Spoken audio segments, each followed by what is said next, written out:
তারাশে আদিবাসী পল্লী আছে এটা আমি জানতাম, কিন্তু কখনো যাওয়া হয়নি। সেই দিন গিয়েছিলাম তারাশে টাটকা খেজুরের রস খাবার জন্য।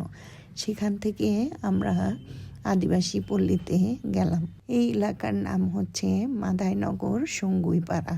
এখানে এসে ওদের ঘরবাড়ি এবং ওদের কালচার দেখে মনে হলো ভিন্ন একটা জগৎ। এই পাড়ার সবগুলি ঘরই মাটি দিয়ে তৈরি। ওদের নিজস্ব কোনো জায়গা নেই, লিজের জায়গার উপর ঘরবাড়ি তৈরি করে আছে এবং বেশিরভাগই হালাবাদ করে খায়। ওদের জাতির নাম বোরাইক। বেশিরভাগই হিন্দু, কিছু কিছু খ্রিস্টান আছে। গির্জাতে আসছি একটা, দেখেন এই যে মাটির ঘর একদম সম্পূর্ণ মাটি দিয়ে তৈরি করা হয়েছে। এর ভিতর নাকি ইটও নাই, মাটি একদম পুরা মাটি দিয়ে করেছে।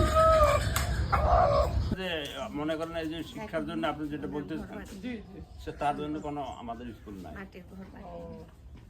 আপনাদের নিজস্ব ভাষা কি? আমাদের ভাষা শুনবেন? হ্যাঁ বলেন, একটু শুনতে চাই। একটু শুনতে চাই, বলেন। ভালোই আসবে, তোর সব ভালোই। মানে বলতেছি আমি যে ভালোই আছে। হ্যাঁ ভালোই আছে। আচ্ছা এই কাহা যাবারে আচ্ছা, বুঝছেন?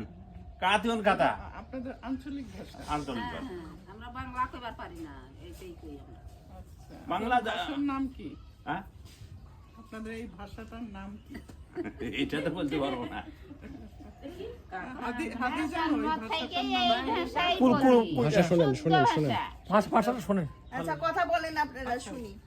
আপনারা জিজ্ঞাসা করেন কিছু কিছু। এই আমাদের ওই ফোন করমাই ওনার লোক কাছেই আছে।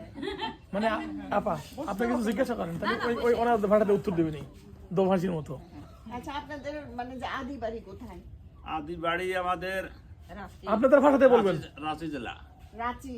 হ্যাঁ রাঁচি মানে কি? ভারতে। ভারতে। হ্যাঁ ও, ভারতের এলাকা। শুনছি আর কি। আর কত আপনার বাপ দাদা সবাই ওখানে ছিল?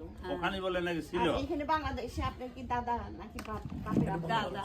আমি